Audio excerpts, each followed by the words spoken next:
말씀의 제목이 성령께서 나를 위해 하시는 일입니다. 이 제목에 나 대신에 각자 이름을 넣고 제목을 다시 한번 읽어보겠습니다. 자기 이름을 넣고 시작. 성령께서 대윤회를 위해 하시는 일. 아멘. 신앙은요, 각자의 문제예요. 나의 믿음이 되어야 되고 나의 경험이 되어야 되고요. 나의 고백이 되어야 됩니다. 군중 속에서 집단으로 그 속에서 분위기 가운데서 뭔가 찾으려 하지 마시고 인격 대 인격으로 하나님을 내가 만나야 됩니다. 내가 받아야 되고 내가 주님의 십자가 지고 내가 주님 가신 길을 걸어가야 됩니다. 하나님 말씀인 성경을 무슨 책이라고 말합니까? 성경을 약속의 책, 약속의 책. 그 약속은 두 가지로 나누죠. 구약과 신약. 그 약속의 내용을 요약하면 약속하시고 약속대로 이 땅에 오신 예수님, 약속하시고 약속대로 십자가에 달려 죽으신 예수님, 약속대로 부활하신 예수님, 중요한 부분입니다. 약속대로 성령으로 우리에게 오신 예수님, 약속대로 세상 마지막 날 이 땅에 다시 오실 예수님, 성경의 내용입니다. 그래서 믿음에 있어서 약속, 다른 말로 말하면 말씀이죠. 말씀이 먼저고 그 다음 믿음입니다. 아, 이런 약속을 하셨구나. 그래서 내가 예수를 믿어 구원을 받는 거구나. 이렇게 말씀하셨구나. 그래서 우리 속에 성령이 오셨구나. 약속 다음 믿음이란 겁니다. 지금 전하는 말씀은 약속대로 오신 성령에 대한 말씀입니다. 예수님께서 십자가에 달리시기 전, 또 십자가에 달려 죽으신 후, 부활하신 후, 하늘로 올라가시기 전 중요한 약속을 하셨는데 그 약속이 뭐냐 하면은 성령을 받으라입니다. 성령을 받으라. 예수님이 십자가에 달려 죽으시고 부활하심으로 끝, 이게 아니라 너희들 잘 믿어, 말씀에 있지? 그대로 믿으면 돼 하고 그냥 하늘로 올라가신 것이 아니라 너희들 꼭 받아야 될 것이 있는데 내가 너희들에게 약속한 것이다. 그것이 뭐냐면 성령입니다. 성령. 성령을 꼭 받아야 됩니다. 요한복음 14장 16절에서 20절 말씀을 보시면 내가 아버지께 구하겠으니 그가 또 다른 보혜사를, 보혜사는 곁에서 돕는 자 이 뜻입니다. 보혜사를 너희에게 주사 영원토록 너희와 함께 있게 하리니 그는 진리의 영이라. 세상은 능히 그를 받지 못하나니 이는 그를 보지도 못하고 알지도 못하리라. 그러나 너희는 그를 아나니 그는 너희와 함께 거하시며 또 너희 속에 계시겠습니다. 내가 너희를 고아와 같이 버려두지 아니하고 너희에게로 오리라. 그날에는 성령이 오신다는 말씀입니다. 그날에는 내가 아버지 안에, 너희가 내 안에, 내가 너희 안에 있는 것을 알리라 라고 말씀합니다. 조금 어려운 내용이죠. 예수님이 하나님 안에, 예수님이 우리 안에, 우리가 예수님 안에 거하게 되는 사건이 성령이 우리 속에 들어오는 사건입니다. 이 말씀을 하려는 것은 아니지만 본문 그 말씀을 보시면 그가 오신다 이렇게 하셨다가 내가 온다 이런 말씀 하시죠.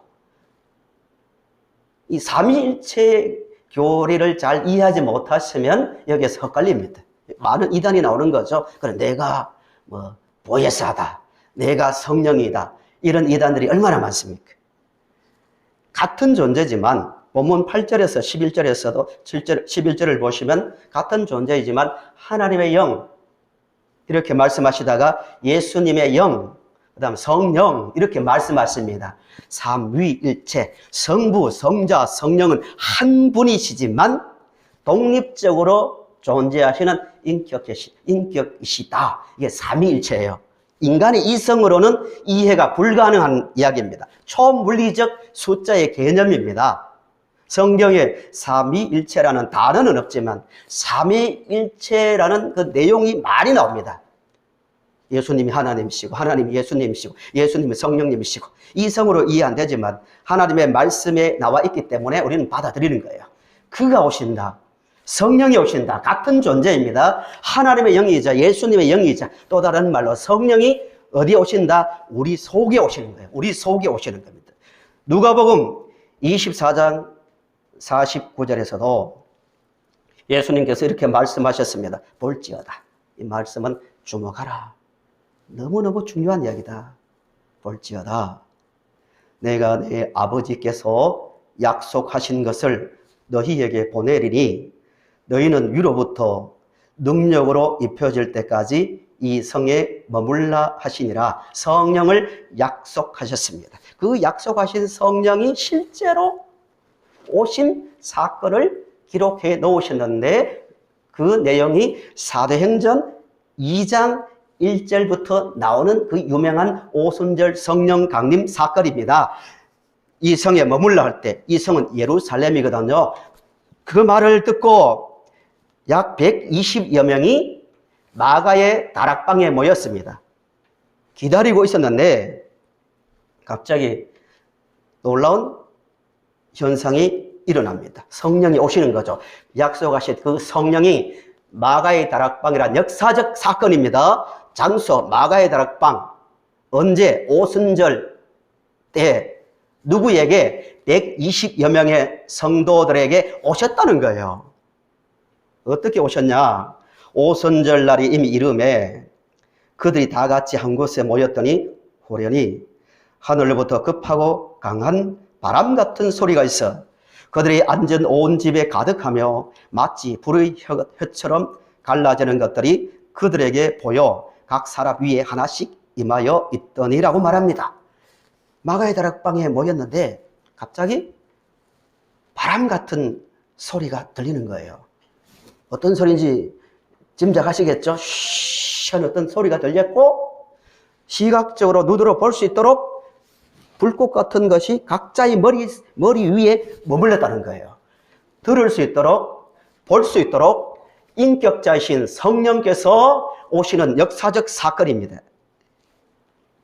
성령은 영이잖아요. 하나님도 영이시고, 영은 눈에 보입니까? 안 보입니까? 안 보여야 됩니다. 그죠? 영이니까.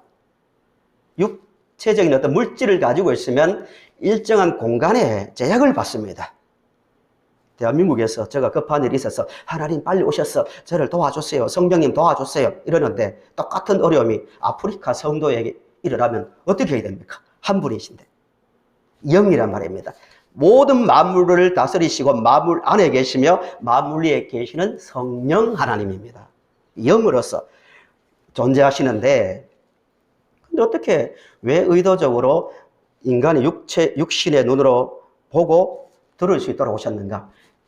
역사적 첫 사건이기 때문에 성령은 기도 많이 해서 영적인 이상한 환상 가운데서 현상을 경험한 것도 아니고 아니면은 어떤 자기의 어떤 일방적 인간의 어떤 착각이나 심리적, 종교 심리적 현상이 아니라 맑은 정신 가운데서 듣고 볼 수 있는 인격자시라는 것을 강조해 주기 위해서 알게 하기 위해서 바람 같은 소리와 불꽃 같은 모습으로 오시는 거예요. 성령은 인격자이시며 실제로 우리와 함께 하시는 분입니다. 믿으십니까? 성령 받아야 돼요. 성령의 충만함이 있어야 된다는 거예요.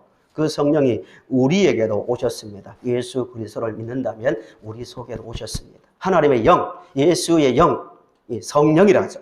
그분이 우리 속에 오셨다는 겁니다. 그러면 성령이 무엇 때문에 오시는가의 문제예요. 크게 두 가지 목적입니다. 반드시 이 문제를 잘 이해하고 이 성령, 약속하신 성령을 받으셔야 신앙생활을 바로 할 수 있습니다. 첫째는 구원의 진리를 깨닫게 하기 위해서입니다. 구원의 진리인 이 하나님의 말씀을 이해할 수 있는 이 이해력을 주기 위해서 성령께서 오신다는 거예요.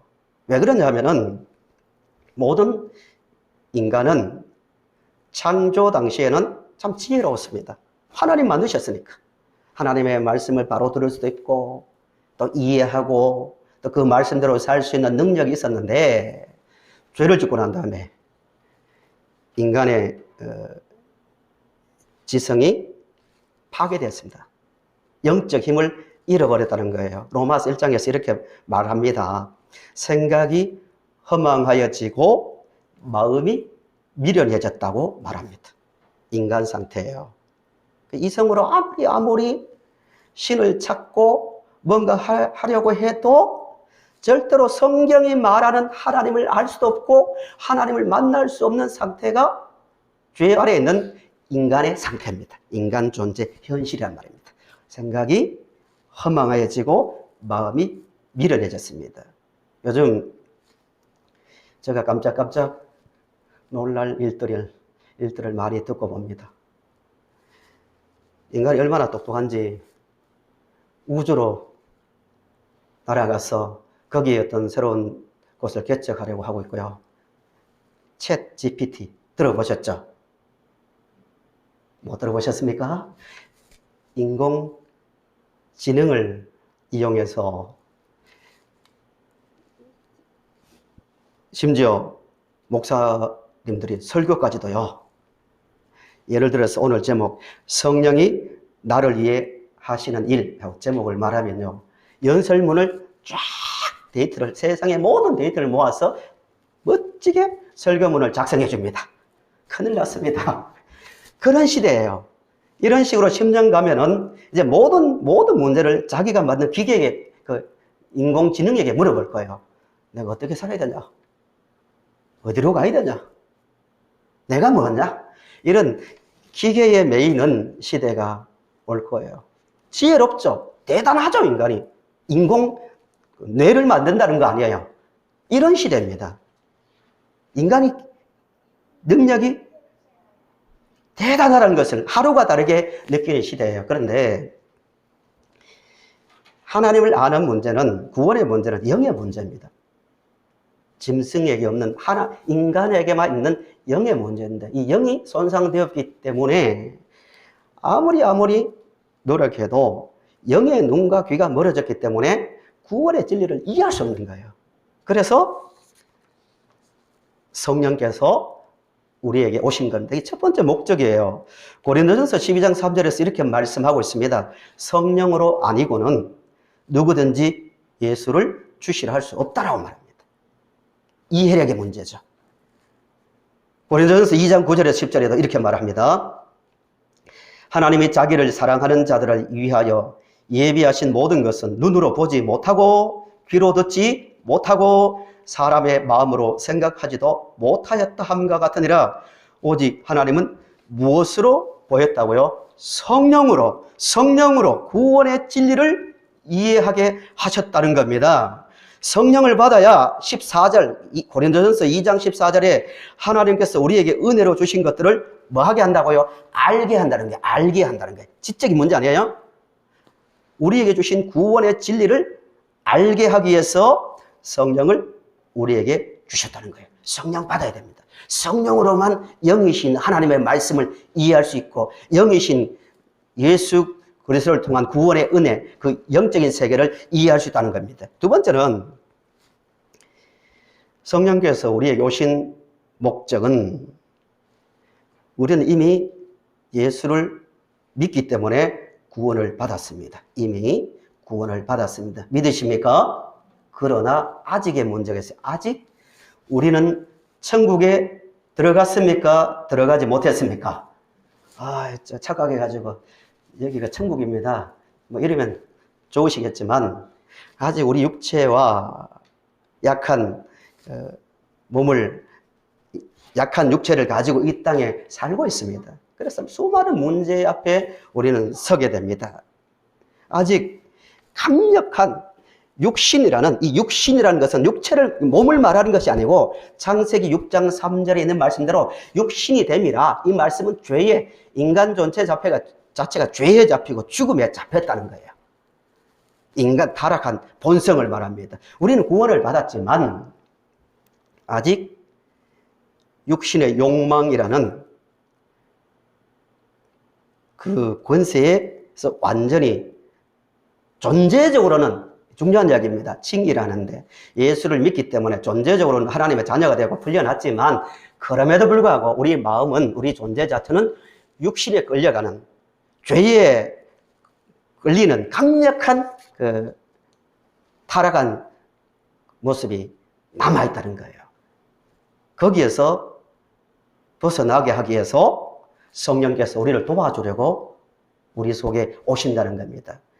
로마서 7장 15절에서 23절을 보세요. 본문을 보시면 사도 바울이 얼마나 괴로워하고 힘들어하는지를 알 수 있는 내용이 반복해서 나옵니다.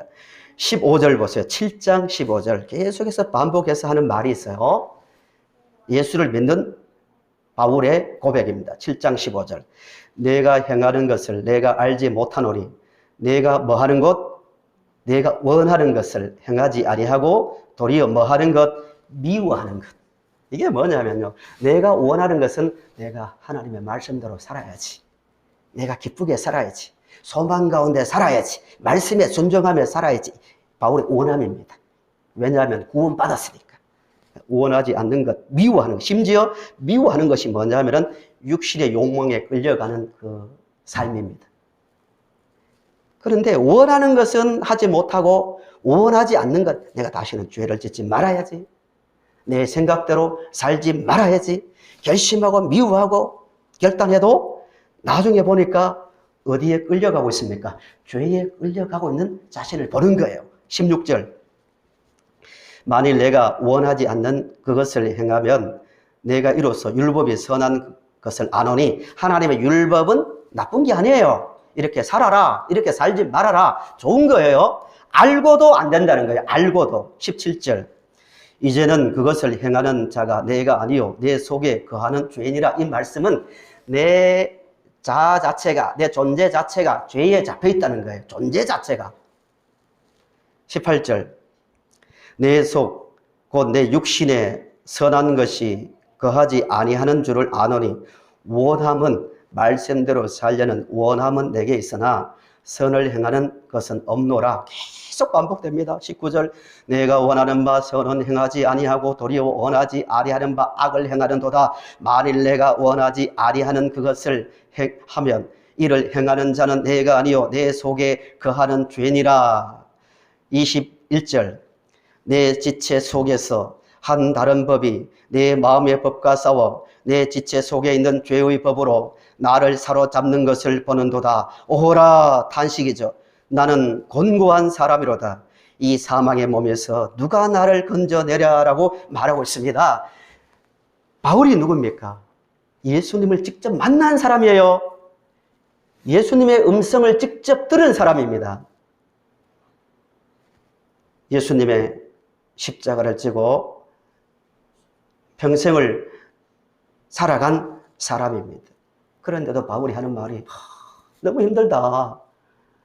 내가 이렇게 노력하고 죄를 짓지 않으려고 하는데도 여전히 죄가 나를 괴롭히고 있다, 나를 당기고 있다는 것을 고백합니다. 탄식하는 거예요. 그러다 갑자기 25절을 보시면 내용이 확 바뀝니다. 우리 주 예수 그리스도로 말미암아 하나님께 감사하리로다. 그런즉 내 자신이 마음으로는 하나님의 법을, 육신으로는 죄의 법을 섬기노라 라고 말하고 8장을 시작합니다. 이런 이야기입니다. 하나님께서 우리를 예수 그리스도의 십자가의 은혜로 구원하셨습니다. 믿으시죠? 그럼 틀림없는 거예요. 우리는 하나님의 자녀입니다. 그런데도 우리에게는 아직도 남아있는 죄성, 타락한 육신을 따르려는 그 모습이 있는 거예요. 그것을 이길 수 있도록 성령께서 우리에게 오셨다는 겁니다. 야, 너희들 구원받았지? 믿어? 그래, 됐어. 끝. 알아서 살다가 천국으로 올라와. 이렇게 말씀하지 않으시고요. 분명히 예수 그리스도를 믿음으로 우리는 구원을 받았어요. 자녀가 되었어요.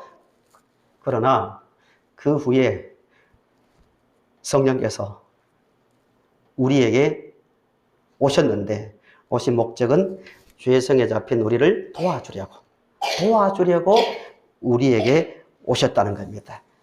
26절을 보실까요? 8장 26절. 8장 26절을 보세요. 8장 26절을 같이 읽어보실까요? 시작.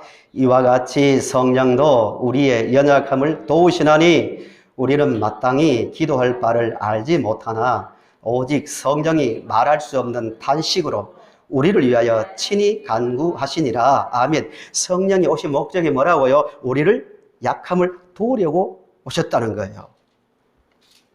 지금 우리의 현실이 인간 존재의 현 주소가 어디냐 하면은 다시 18절로 와보십시오. 18절로.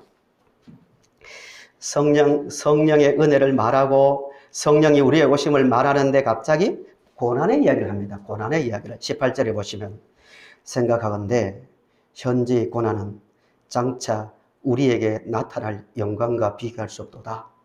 피조물이 자연 만물을 말합니다. 피조물이 고대하는 바는 하나님의 아들들이 나타나는 것이니 피조물이 허무한 데 굴복하는 것은 자기 뜻이 아니요 오직 굴복하게 하시는 이로 말미암음이라. 이 말씀은 아담과 하와가 죄를 짓고 난 다음에 인간만 영적으로 타격을 입고 형벌을 받은 것이 아니라 자연 만물도 땅도 기능을 잃고 땅도 죄의 결과로 인해서 문제가 발생했다는 거예요. 지진이 일어나죠. 홍수가 나죠. 가뭄이 나죠. 온갖 많은 모순적인 모습이 나오고요. 이 땅에서는 또 아무리 노력해도 고난 가운데서 괴로워하고 슬퍼하고 또 끝은 죽음입니다. 썩어짐입니다. 이런 상태에 있는 우리를 도와주려고 성령께서 오셨다는 거예요.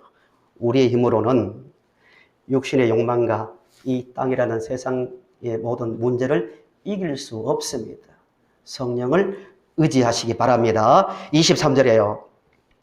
그뿐 아니라 자연 만물이 아니고 구원받은 성도의 이야기입니다. 그뿐 아니라 또한 우리 곧 성령의 처음 익은 열매를 받은 우리까지도 속으로 탄식하며 양자될 것 곧 우리 몸의 속량을 기다리느냐. 천국에 들어갈 그날을 기다리며 살고 있다는 것입니다. 진짜 해방, 구원을 받았지만 진짜 우리가 자유를 누리고 진짜 완전한 상태에 들어가는 때가 언제냐면은 주님 다시 오실 때, 우리 인생이 이 땅의 삶을 끝내고 천국에 들어갈 때, 영화랍니다. 영화. 죄와 육신의 모든 약함에서 벗어나는 그 상태. 그때까지 성령이 우리와 함께 하시며 우리를 돕기 위해서 우리 속에 오신 겁니다. 그 믿음이 있는 사람의 고백이 8장 35절에서 끝절 말씀입니다. 얼마나 감격스러운 고백을 하고 있는지를 보세요. 8장 35절부터 보시면 누가 우리를 그리스도의 사랑에서 끊으리요? 환난이나 곤고나 박해나 기근이나 적신이나 위험이나 칼이라. 환난은 갑자기 불어오는 고난입니다. 갑자기 예상치도 못했는데 오는 고난. 곤고는 마음을 짓누르는, 마음을 확 눌러버리는 시련을 말하고요. 박해는 사람으로부터 오는 시련. 기근은 재해나 재난을 말하고요. 적신은 헐벗음을 말하고요. 칼은 권력을 말하고요. 그래서 천사들이나 권세자들이나 악령이나 어떤 현재 일이나 장래 일이나 그 어떤 것도 우리를 그리스도의 사랑에서 끊을 수 없다라고 고백합니다. 놀라운 고백이죠. 이 고백을 왜 합니까? 일방적인 바람입니까? 자기 순간적인 감정이 아니라 논리적인 근거에서 이런 말을 하는 거예요. 누가 이 세상의 삶 가운데서 나를 이길 수 있단 말인가? 헐벗음 문제 안 된다. 죽음 문제 안 된다. 악한 영들 문제가 안 된다. 갑자기 불어오는 고난도 문제가 안 된다. 마음을 짓누르는 시련도 문제가 되지 않는다. 왜요? 근거가 뭐예요? 성령께서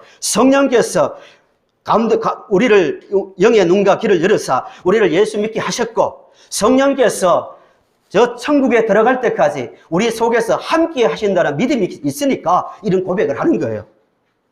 구원받은 그 시점부터 천국에 들어갈 때까지 이 과정, 이 인생의 기나긴 과정 속에서 우리와 함께 하시기 때문에, 성령이 함께 하시기 때문에 무슨 고난이 오더라도 고난 자체는 괴롭고 고통스럽고 힘든 일입니다. 그러나 확신 한 가지 할 수 있다. 성령이 함께 하시기 때문에 그 모든 것을 능히 이길 수 있다라고 말합니다. 그러므로 우리는 이 믿음을 가지고 늘 성령을 의지하고 성령과 교통하며 살아야 됩니다. 바울만의 고백이 아니잖아요. 우리가 잘못하면, 성도 여러분, 바울은 감옥 속에서도 찬송했습니다. 굶주림에서도 찬송했습니다. 돌에 맞아 죽음 직전까지 갈 때도 찬송했습니다. 답답한 일을 만나 인생이 사방으로 우겨쌈을 당해도 감사했습니다. 대단하지요? 끝나면 안 된단 말입니다. 우리의 고백이 되어야 되고, 그런 고백을 할 수 있는 것이 우리입니다. 에베소서 1장에서도 바울이 감옥 속에서 에베소 성도들에게 편지를 하면서 1장 3절에서 뭐라고 말합니까? 시작이 찬송하리로다, 찬송하리로다 하고 난 다음에 한 문장을 길게 이야기하다 당신들도 찬송하게 하려고 부르셨습니다 하고 한 문장을 끝냅니다. 성도 여러분, 우리는 얼마든지 환난을 당하고 곤고한 가운데 있고 박해를 당하고 기근이 오고 적신과 칼의 위협과 권세자들과 영적 어떤 세력이 우리에게 도전해 오더라도 우리는 능히 찬송할 수 있고 승리의 노래를 부를 수 있습니다. 왜요? 전능하신 하나님께서, 전능하신 성령께서 우리와 함께 하시며 우리 곁에서 우리를 돕고 있기 때문입니다. 그러므로 우리는 확신, 세상 끝날까지 우리는 혼자가 아닙니다. 믿으십니까? 약속하셨잖아요. 약속대로 오신 예수님만, 약속대로 십자가에 달려 죽으시고 부활하신 예수님만 믿어야 되겠습니까? 똑같은 약속. 내가 성령으로 그때가 되면 내가 너희 안에, 너희들이 내 안에 함께 거하며 살 날이 온다. 약속하셨잖아요. 그 약속을 믿고 성령과 교통하시면 이기지 못할 문제가 아무것도 없습니다. 결론적인 말씀입니다. 그러면 구체적으로 약속을 성령께서 우리와 함께 하신다고 약속하셨는데 어떻게 하면 우리가 그 성령의 도우심을 받고 성령의 인도하심을 경험할 수 있습니까? 그게 딱 두 가지입니다. 두 가지. 이 확신이 있어야 되고 이 삶이 있어야 됩니다. 첫째는 성령께서 지금 우리 속에 함께하고 계심, 우리 속에서 함께하고 계심을 믿어야 합니다. 9절, 10절을 보세요. 9절, 10절. 많은 말씀이 있지만 8장 9절, 10절을 보시면 이렇게 말하고 있습니다. 만일 너희 어디에?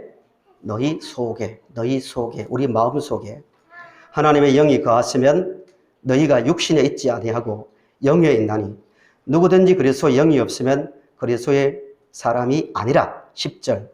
또 그리스도께서 어디에 계시면 너희 안에 계시면 이라고 분명히 말씀합니다. 계속해서 그리스도의 영, 하나님의 영, 성령 같은 존재죠. 우리 속에 계신다고 분명히 말씀하고 있습니다. 이 믿음이 있어야 됩니다. 찬송가 내가 매일 기쁘게 순례의 길을 행함은, 내가 매일 기쁘게 순례의 길을 행함은 주의 영이 함께함이라. 성령이 계시네, 할렐루야 함께 계시네. 좁은 길을 걸으며 밤낮 기뻐하는 것 주의 영이 함께함이라. 아멘. 성도의 고백이 되어야 됩니다. 성령이 계시거든요.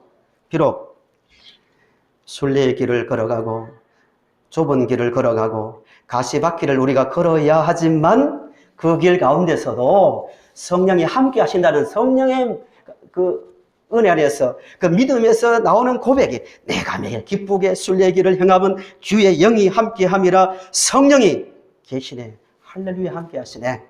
좁은 길을 걸으며 밤낮 기뻐하는 것, 주의 영이 함께함이라 라는 고백을 하는 겁니다. 이 고백이 성도님들의 고백이 될 수 있기를 바랍니다. 두 번째는 성령의 인도를 받으려면, 지속적으로 받으려면 말씀과 기도 생활을 해야 됩니다. 무엇과 무슨 생활? 말씀과 기도 생활. 말씀은 하나님의 약속이죠. 성령은 말씀대로 인도하는 거예요. 가끔 가다가 뭐 성령 받았다, 특별한 체험 아니겠어요? 또 뭐 내가 기적을 체험했다, 뭐 하나님 음성을 들었다 말하는 분들이 있어요. 그러나 그것까지도 성령의 역사인지 악령의 역사인지 종교 심리에서 나오는 자기 확신인지를 구별하려면 무엇을 보셔야 됩니까? 말씀을 보셔야 됩니다. 하나님은 두 말 하지 않겠죠. 그 말씀대로 인도하시는데 말씀을 보시면서 이거는 아니야, 이건 내 심리적, 종교 심리적 현상이야, 신경학적 현상이야. 신경학적으로도요, 환상이 있잖아요. 뭔가 보인다고, 그 들렸다고.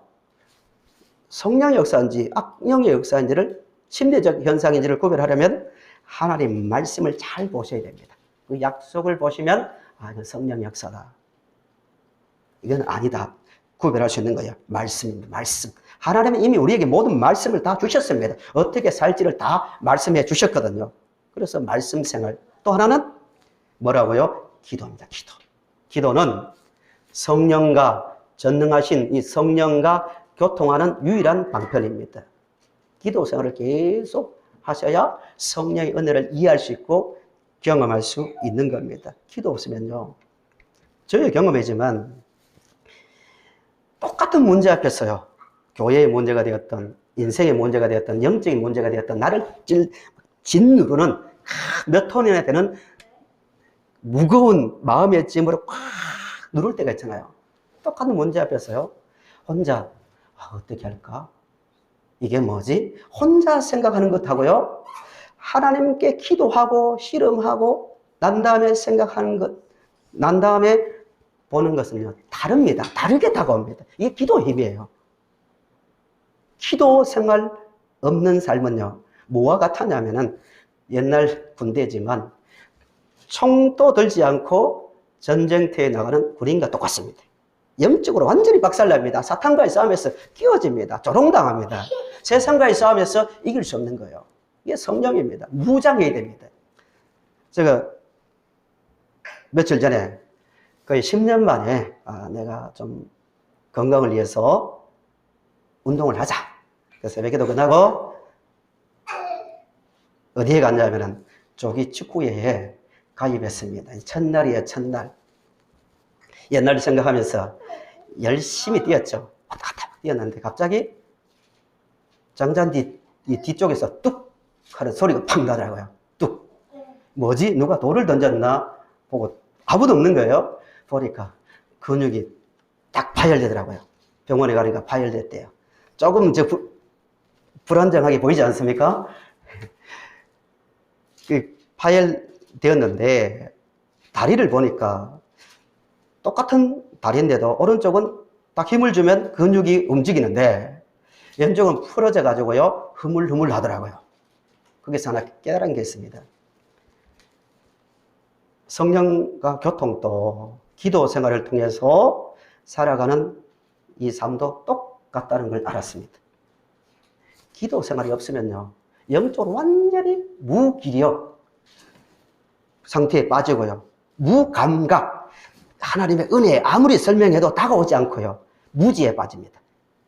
논리적으로 성경만큼, 역사책 중에 성경만큼 이렇게 구체적인 책이 어디에 있습니까? 언제 어디서 누가 실명을 다 들어주고 그 장소를 말해주고 모든 것을 다 말해주잖아요. 이런 역사책이 어디 있어요?